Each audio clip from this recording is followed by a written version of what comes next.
Hello there, everybody. Welcome back. Welcome back. Today we're going to be watching and reacting to a video that randomly popped up on my feed from across the globe. And they are going to be embarking and talking about why Denmark is suddenly declaring war on immigration. That's right, ladies and gentlemen. Maybe there is a U-turn in the EU. And now they're kind of going back and forth and debating. There is a rise in, I shouldn't say far right politics, but definitely more conservative values in the EU, in the majority of the world, really. If you look around at it all, it's a pendulum. It goes from one side to the next side. It's just the way that humanity is, but it does feel like things are shifting in such a way. Denmark, wow, they used to be an absolute staple in immigration, weren't they? Like a huge. Same for like Sweden, same for many of these countries. So we're gonna learn a little bit more today. Link to this particular video will be in the description down below, so make sure to go and take a look at the original creator. So yeah, Denmark is taking one of the toughest stances on immigration in all of Europe, faced with growing political pressure, security concerns, and years of debate over integration. The Danish government is doubling down on border control and strict asylum limits. From offshore processing plans and residency revocations to reduce benefits for migrants. Copenhagen is sending a clear message. The age of lenient, immigration policy is coming to an end. 50 wild facts about North Carolina you didn't know. That's one of his other videos. I might have to watch that. I'm currently living in North Carolina, so yeah, let's go ahead. Again, guys, link to this video is in the description down below. I'm curious to see the pivot churn of the EU against immigration. Mjølnerparken doesn't look like a slum, but the Danish government has officially classified. That's crazy because I mean I look at this and I wouldn't say this was EU aside from maybe the bus. The bus is very EU. I don't know. This doesn't. I don't know. It just doesn't look like it, right? Doesn't look like a slum, but the Danish government has officially classified this Copenhagen suburb as a ghetto. We got a ghetto. That we can't have any more residents here in Denmark. We are not allowed to be here anymore, and Danish government won't renew our residence. Danish MPs voted by 70 to 24 to move refugees arriving on Danish soil to asylum centres in a partner country, potentially outside Europe. I will be very what frank, to Africa? A lot of people are sending the refugees to Africa. Outside, who commit serious crimes and do not respect our value and way of life. I don't think they have a place in Europe. This is. I mean, she's not wrong, right? And way of life coming outside. Potentially outside Europe. I will be very frank. People coming outside who commit serious crimes and do not respect our value and way of life. I don't think they have a place in Europe.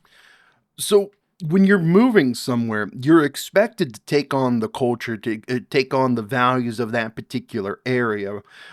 At least that's the thing that makes the most sense, right? If you're moving to America, you are expected to, learn, understand, and love American values. If you're moving to Canada, the same thing. If you're moving to any of these countries, it could be Japan, it could be Korea, China even, right?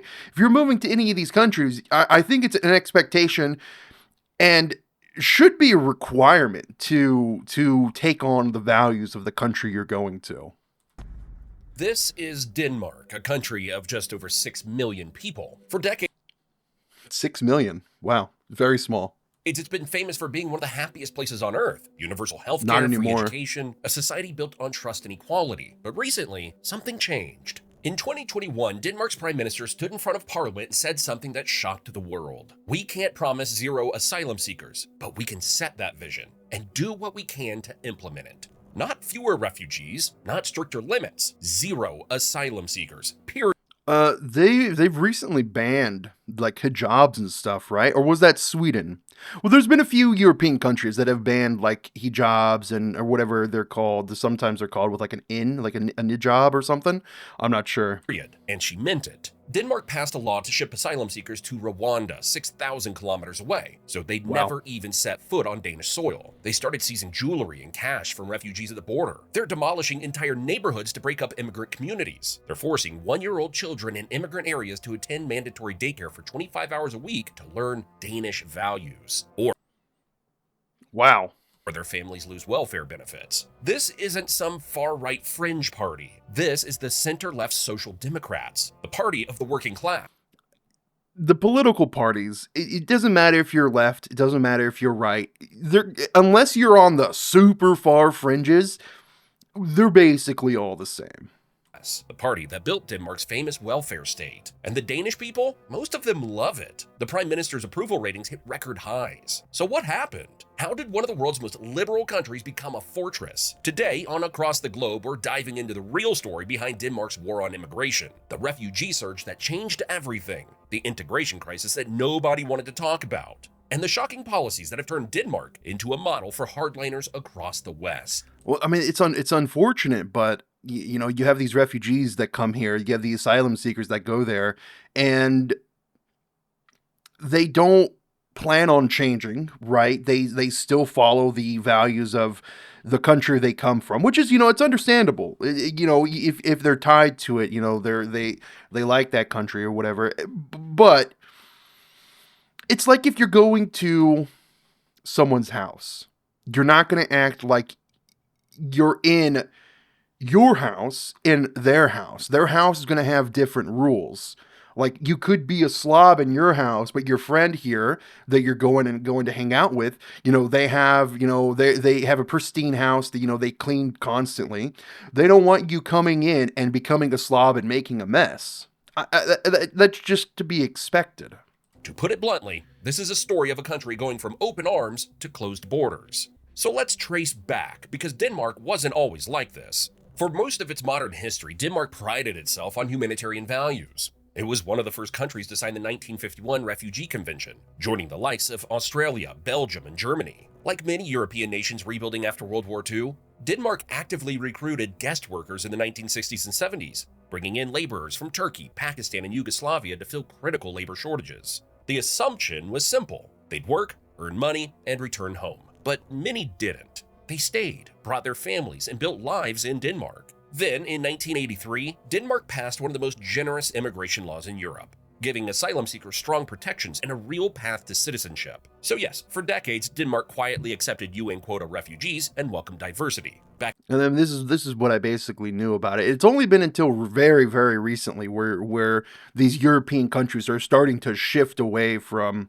the immigration, refugee, asylum seeker stuff. I know. I mean, one example is like Poland. Poland's taken a very hardline stance as well on it.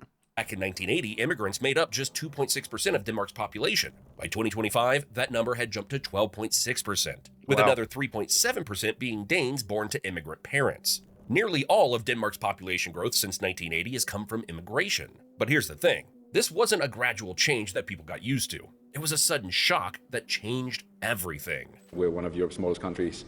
Welfare economy is under a lot of pressure.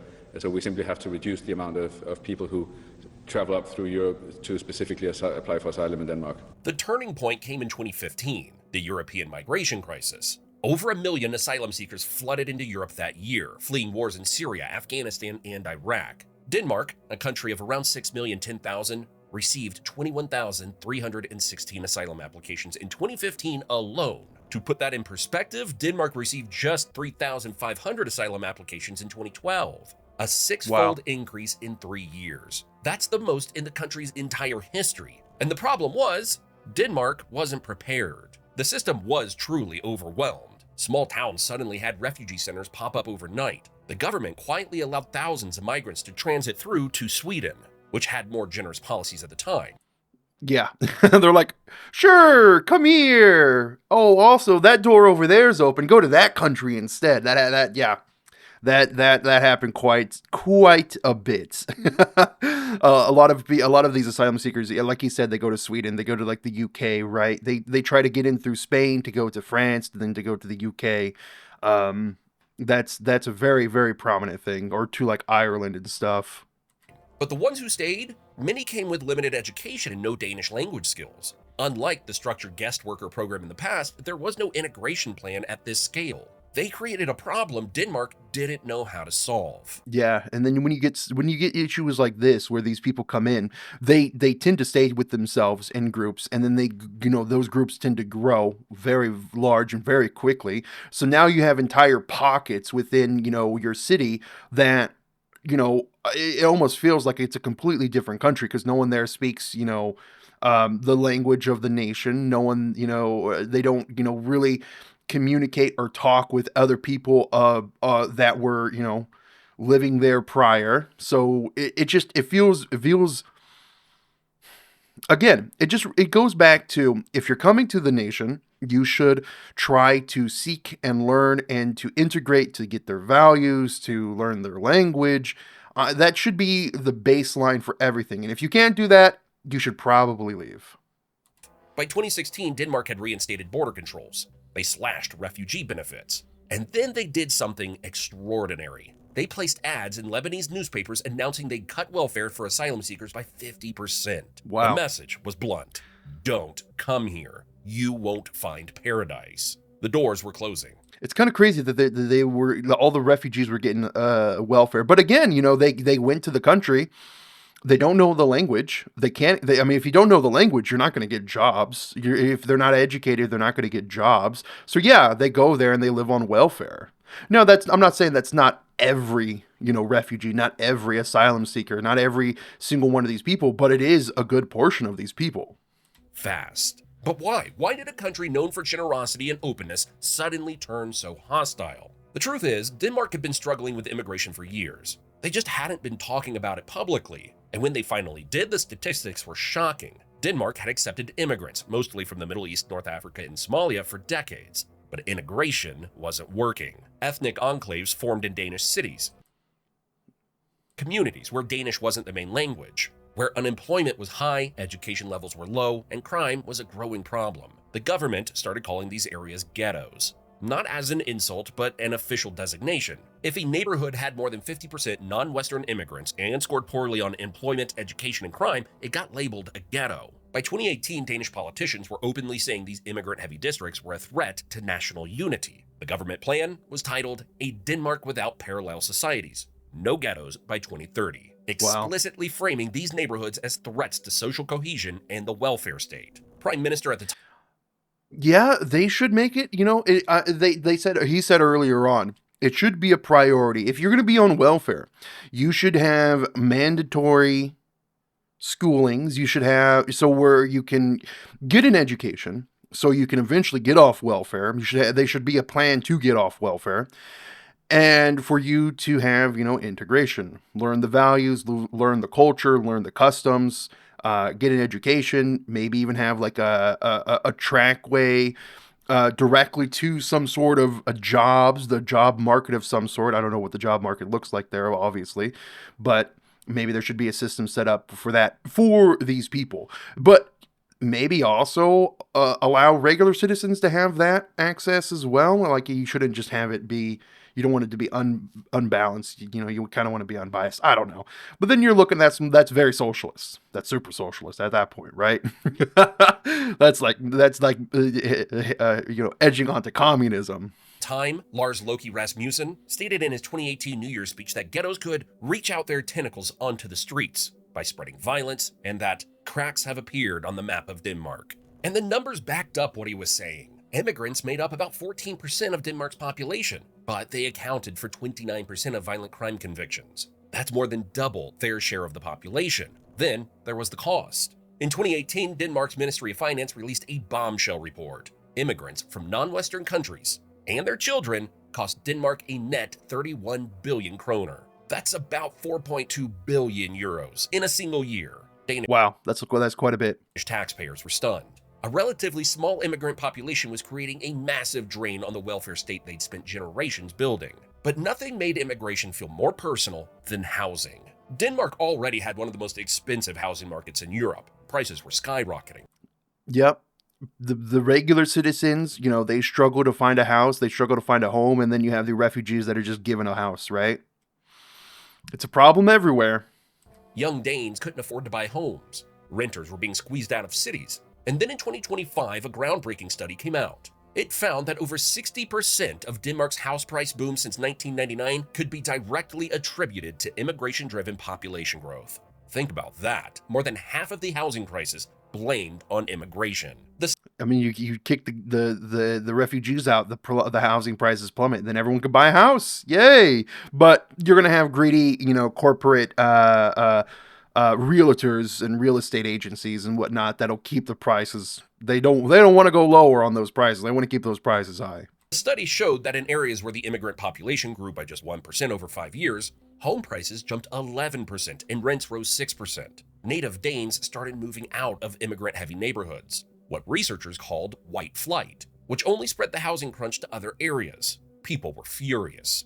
Suddenly, immigration wasn't just an abstract political issue. It was personal. It was affecting where people could live, how much they got paid, whether they could afford a future in their own country. And there was a political earthquake brewing in the background. This is where Danish politics gets really interesting. For years, a far-right party called the Danish People's Party had been screaming about immigration. They were treated like fringe extremists. But in 2015, they won 21.1% of the vote and 37 seats in the Folketing, making it the second largest party in Denmark for the first time in its history. So now they were propping up the government and demanding stricter immigration policies. Here's the thing. Most countries would panic about this. The far right taking power, democracy in crisis, but Denmark. Is it really far right to have, you know, a stricter guidance on immigration? Like, is that really, would you really classify that as far right? I don't think I would.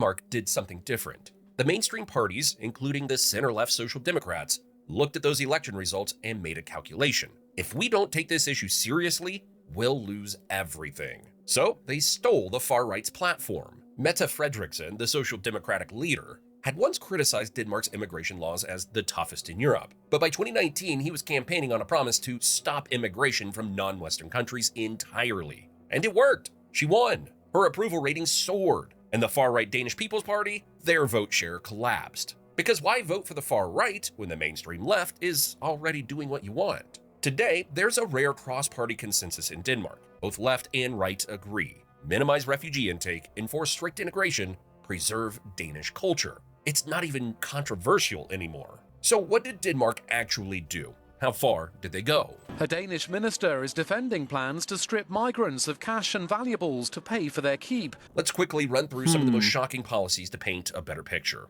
The jewelry law. In 2016, Denmark passed a law allowing police to confiscate cash and valuables from asylum seekers, anything worth more than about $1,500 to pay for their upkeep. The world called. Why would they be traveling with stuff that's worth that much anyways? I guess like family jewelry and stuff, maybe. It the jewelry law and condemned it as inhumane. Denmark enforced it anyway. Inhumane? Anything worth more than about $1,500 to pay for their upkeep. The world called it the jewelry law and condemned it as inhumane. The world deemed it as inhumane. This is from Al Jazeera, of course. Al Jazeera would say that. It's probably Al Jazeera that's like the front runner. Al Jazeera is very propagandist. I mean, it's weird. I admit that. Like, I'm trying to think. But if you're in a situation, I don't know. I guess it just depends, really. Denmark. I don't know.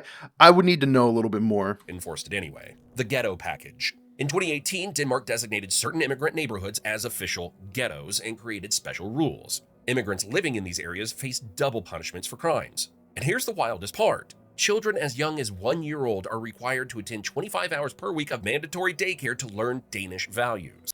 I don't think that's weird. I don't think that's... I mean...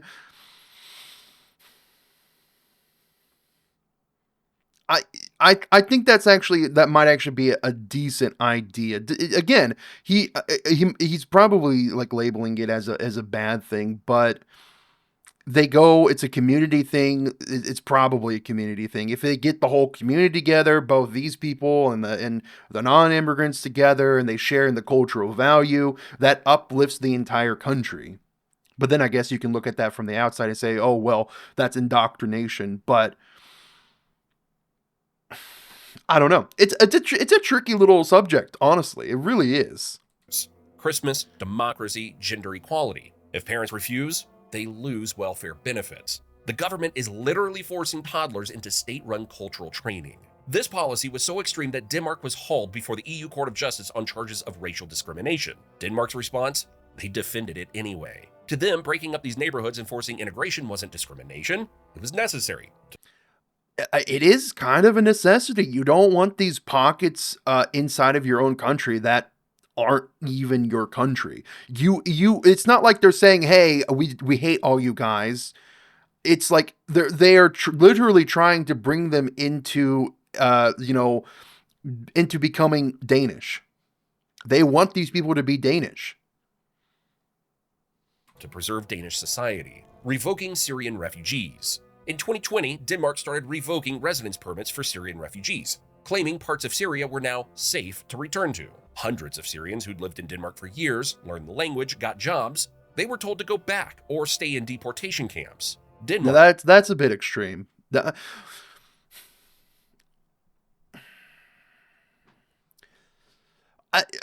I would say give them the option to become citizens, unless they never had the option to begin with. I don't know. Denmark became the first country in Europe to do this. The Rwanda Plan. Inspired by Australia's offshore detention model, Denmark passed a law in 2021 to send asylum applicants to Rwanda for processing. Not temporary detention, permanent processing. And I remember, people got mad at Trump for this.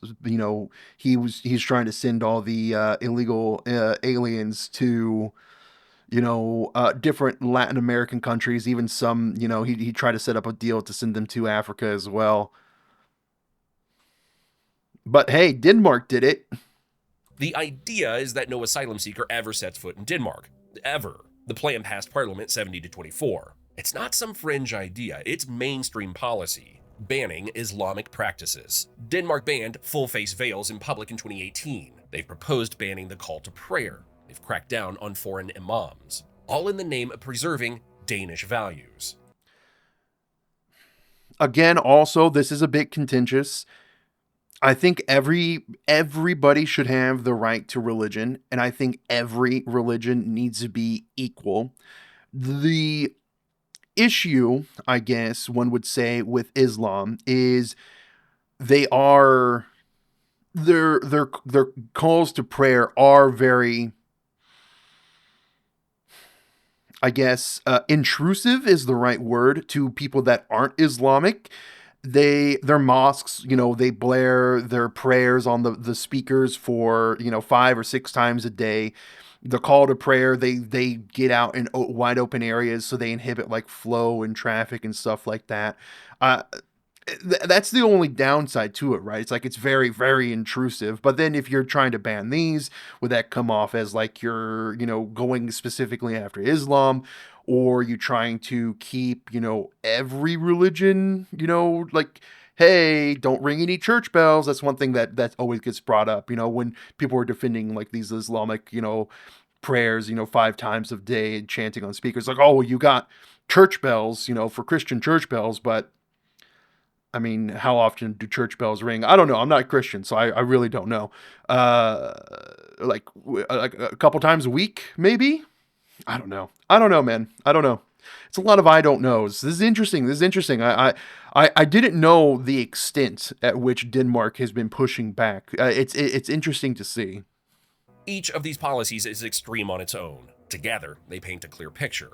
Denmark is making itself as unwelcoming as possible. The message to asylum seekers is simple: don't come. So why is this happening now? What's the crucial question that needs answering to help all of this make more sense? After decades of relative tolerance, why the sudden shift? Well, it's not one thing. It's everything coming together at once. First, the welfare state. Danes are proud of their system. free healthcare, free education, generous unemployment benefits. But it only works if everyone contributes. When they saw billions being spent on immigrants who weren't integrating, who weren't working, who were drawing more than they were putting in, they panicked. The math didn't work anymore. Second, security fears. Denmark is a safe country. Crime is low. But high-profile cases involving immigrants, gang violence in migrant neighborhoods, even terrorism, like the 2015 Copenhagen shooting by a Danish-born son of immigrants, left a mark. Many Danes started associating refugees with danger. Third, the parallel society. And that has been a thing all over Europe. It is a thing here in the US as well. This is a big one. Danes don't just want immigrants to live in Denmark. They want them to become Danish. Hey, I said that earlier. Speak the language, share the values, integrate completely. That should be the case. If you're moving to a country, speak the language, share the values, integrate. That should be the case no matter where you're moving. If I were to get up and move to India, I would be expected to, speak some of the different Indian languages, I guess, depending on the state that I go to. I would share the Indian values and I would try to integrate and become wholeheartedly, Indian. If I were to move to Brazil, I'd learn Portuguese. I'd try to integrate and, share the values of the Brazilians. It doesn't matter where you go. I mean, this should be the case no matter what. When they saw neighborhoods where Danish wasn't spoken, where women wore face veils, where kids weren't celebrating Christmas, they saw their culture being eroded. They saw a future where Denmark wouldn't be Denmark anymore. And here's where it gets controversial. When the war in Ukraine started, Denmark welcomed over 41,000 Ukrainian refugees in 2022. And people are going to cry foul. Oh, you did that because they're white. That's what's going to happen. Oh, you only allowed them because they're white. But they do have a closer cultural value, like connection, right? In 2023, quick residency permits, immediate support, no controversy. Why? Because Ukrainians are European. They're Christian. They're seen as culturally compatible. The contrast is stark. It started to look like Danes will welcome refugees as long as they're the right kind of refugees. White. And that's made the hardline stance feel justified to a lot of people. It's not about numbers, it's about culture. So there's one final question to try and answer here. What does the rest of the world think about all of this? Me looking into it, I mean, I can see why they would want to. I would say you're free to come. You just need to become the person, we all are here. If you're coming to the US, become an American. If you're going to Denmark, become a Danish person. If you're going to Sweden, become a Swede, right? If you're going to France, become a Frenchman. What do French people call themselves? I don't know. Denmark's transformation has shocked the world. Frank? Is it Frank? No, it's not Frank, is it? No, that's another country. I don't know. Human rights groups call the policies cruel. The UN says they're harsh and possibly illegal. But inside Denmark, there's barely any outcry. The crackdown is popular. Asylum applications dropped from over 21,000 in 2015 to just 2,095 in 2021. The government calls that a success. A YouGov poll from 2018 found that 65% of Danes were against accepting any more migrants. By 2022, 46% of Danes stated that they wanted no more or only a few Muslims making residency in their country. Mette Frederiksen's government argues they're being realistic. When people realize they will be sent out of Europe, they will stop coming, said one social democrat. Yeah, if we go to Denmark, they're gonna send us to Rwanda. Lawmaker defending the Rwanda plan, and they will stop putting themselves in danger, he added. Other countries are paying attention. Now it seems there's a lot of more countries that have rallied around the notion that we should get democratic control of the migrant flows, and I'm just very, very happy that this is the case. Denmark's strict immigration policies have found inspiration in Australia's Stop the Boats offshore processing model, and Denmark has been actively studying the Australian approach. Denmark's immigration minister even visited the controversial Nauru facility in 2024 to see how it works in practice. The UK designed its own offshore processing agreement with Rwanda by looking to Australia's model. And in 2021, Denmark became the first European country to pass legislation allowing it to transfer asylum seekers outside of Europe for processing. Denmark isn't an outlier anymore. It's helping shape a new European approach to migration. In conclusion, Denmark's war on immigration is one of the most intense political shifts in modern European history. A country famous for happiness, equality, and openness has become a fortress. They've gone from welcoming refugees to aiming for zero asylum seekers, from integration programs to demolishing immigrant neighborhoods, from a humanitarian leader to a hardline enforcer. And it's working, at least politically. The Danish people support it. The far right has collapsed because the mainstream adopted their policies. Other countries are following Denmark. If the mainstream adopts the policies, are they really far right at that point? Is wanting stricter immigration a far right policy? Like, even here in the US, if you go back to the 90s and the early 2000s, you have like Bill Clinton, Obama. They ran on very, very strict immigration policies. They deported tons of illegal aliens. They even deported more illegal aliens than Trump did up until this point. Trump has deported a lot in 2025, but you know, Obama had deported more illegal aliens than Trump in his first term. I mean, deporting illegals was a far left. It was a leftist policy, at least here in the U.S. So it's strange to me that he's categorizing as right wing, but I guess it is right wing in Europe, just because Europe is so much further left. I don't know. Lead. This is a story of a society that tried integration, decided it failed, and chose separation instead. It's a story of fear. Fear of losing a welfare state. Fear of losing cultural identity. Fear of losing control. Denmark made a choice. They decided the costs of an open society were too high. And now they're showing the rest of the West exactly how far a democracy will go when its people feel threatened. The question remains, is this the future, or is this a warning? What about how Portugal solved? Portugal. What is Portugal? Portugal solved the immigration crisis. Here's how. The Netherlands solved the immigration crisis. Here's how. It looks like his channel kind of covers a lot of these immigration policy shifts in Europe. That's interesting. I might have to take a look at a few more of them. I didn't know to the extent that Denmark, the Danes, went with this. It's rather interesting. It's rather intriguing. Again, guys, link to this video in the description down below. Please go and take a look at it. We're gonna read some of these comments. Yeah. Who cares what the rest of the world thinks? Danes have a right to preserve their culture. It's not about being racist, it's about being realistic. The rest of Europe needs to emulate Denmark. They didn't decide the integration failed. They said the integration failed. One by one, European nations wake up to the cruel reality. Denmark is right. Preserve your culture. It's important. Plenty of rich Islamic countries they can go to. True. And that is one thing is right. Like, there are a lot of well-off Islamic countries that a lot of these refugees probably could go to, where they share a closer connection and a closer value, right? An Islamic value, a religious value. Why aren't they going there? One by one, European nations wake up to the cruel reality. Denmark is right. Preserve your culture. I've already read that. Hooray, common sense at last. Let's hope it spreads. As a Dane, this change is extremely welcome, and don't act like other Europeans aren't about to do the same. It's going to happen sooner or later. Denmark is just the first to do it. And by the way, huge respect to Poland for not bending to the knee to the shit immigration policies forced upon us by the EU.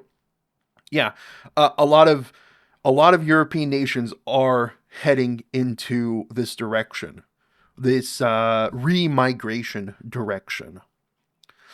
Germany, Netherlands, Sweden, and Norway should follow suit. From Denmark, this stopped the situation from getting worse, but there is still room for a tougher response in order to make it better.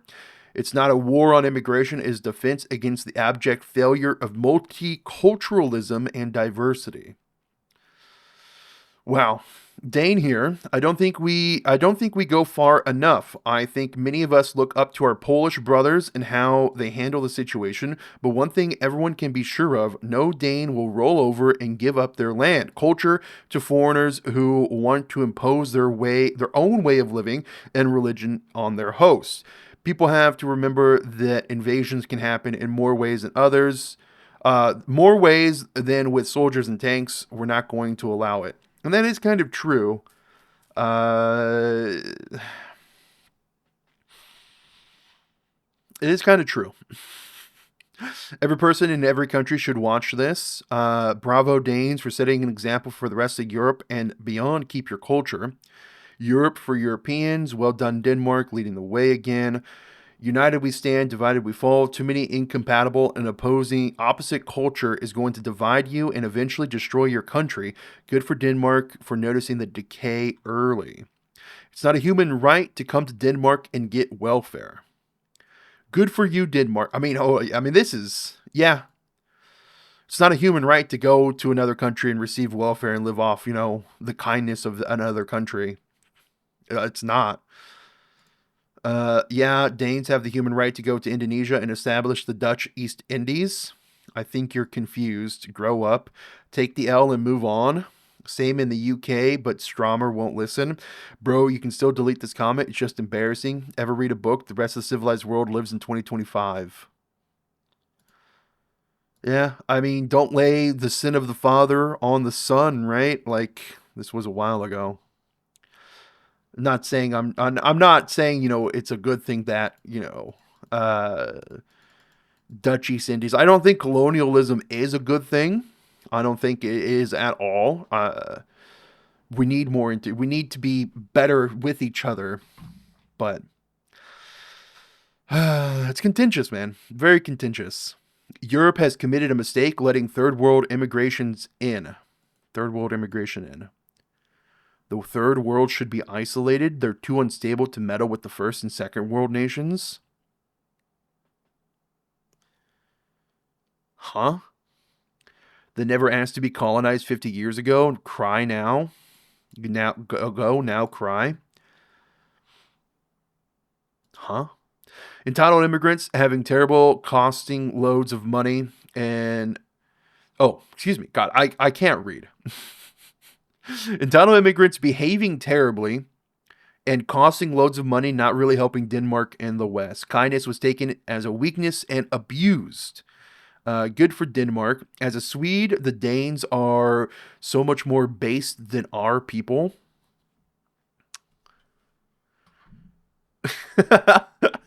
I do have some Swedish blood in me, so can I call myself a Swede? I have family in Sweden, but I don't currently. I've never been, and I probably never will live in Sweden, so I wouldn't call myself a Swede. I'm an American, even though I have family from Sweden. I have a lot of Nordic family, and I have family from Mexico, but I wouldn't call myself a Mexican. Well, I am Mexican. Ethnically, I guess I'm Mexican, but I'm not citizen of Mexico. Like, I wouldn't say I'm a Mexican citizen, but ethnically I would say I'm Mexican. The world's confusing. As a Canadian, I think they're right and sensible. Warmest greetings from Poland. I would never force my culture on Denmark. I would never force my culture on a Muslim country.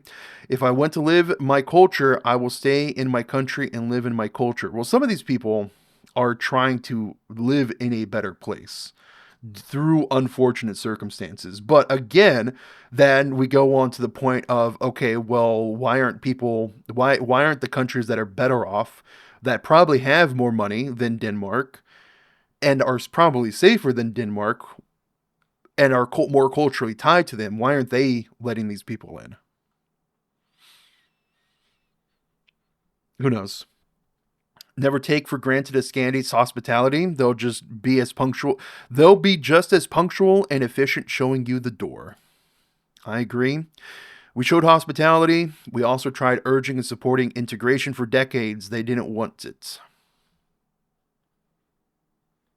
Interesting. Again, very contentious topic. Very debated topic. You know, if you take one step in either direction, you're going to be labeled as a far right or far left extremist on the topic.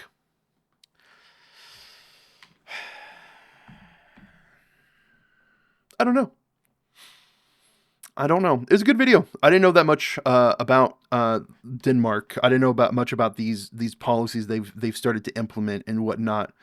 I knew they were going through a lot of issues, but I didn't know to the extent the political shift, the political climate has shifted. But it has started to shift all across Europe, and that's just a fact. It started to shift all across the world. Again, it's a pendulum. Guys, again, link to the video in the description down below.